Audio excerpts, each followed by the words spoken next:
Bien, como veníamos diciendo, cuando hablamos de fuentes de poder, habíamos dividido en distintos grupos que podían ser el origen de esa capacidad que tengo o tenemos de influir sobre otros.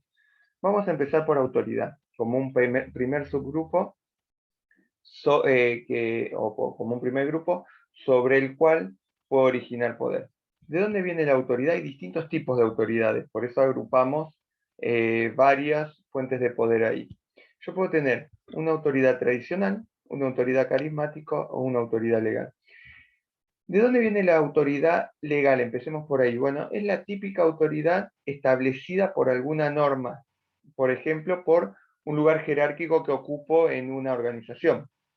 Si soy el jefe, porque es el lugar jerárquico que ocupo, el capataz o el, o el jefe de personal, bueno, eso me da autoridad, me tienen que hacer caso, tienen que realizar determinadas acciones porque yo las digo, simplemente porque hay una ley, una norma que, que establece que yo soy autoridad. La siguiente forma de autoridad que vamos a charlar es la carismática. La carismática tiene que ver con esto de la capacidad de liderazgo que muchas veces hablamos. Cuando hablamos de liderazgo, me refiero a esa capacidad que algunas personas tienen ciertos atributos personales que les permiten ejercer influencia sobre otros. Por ejemplo, porque son atrayentes, porque tienen cierta experiencia, porque son confiables. Entonces, las personas las siguen por esa capacidad que tienen.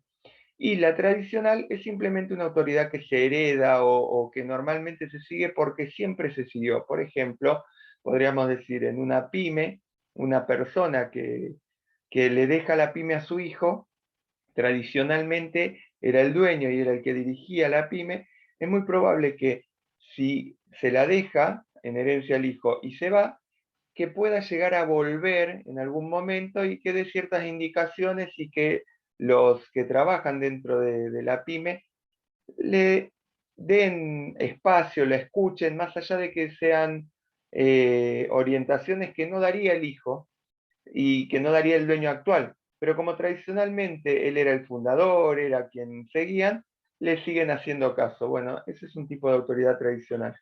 A ver, Weber cuando trabajaba esto daba como ejemplo la de autoridad tradicional a la monarquía. De autoridad carismática podríamos tomar algún caudillo y de autoridad legal podríamos tomar un presidente, para que se entienda muy claro en un ejemplo los tipos de autoridad, que generan capacidades distintas de influencia en cada caso.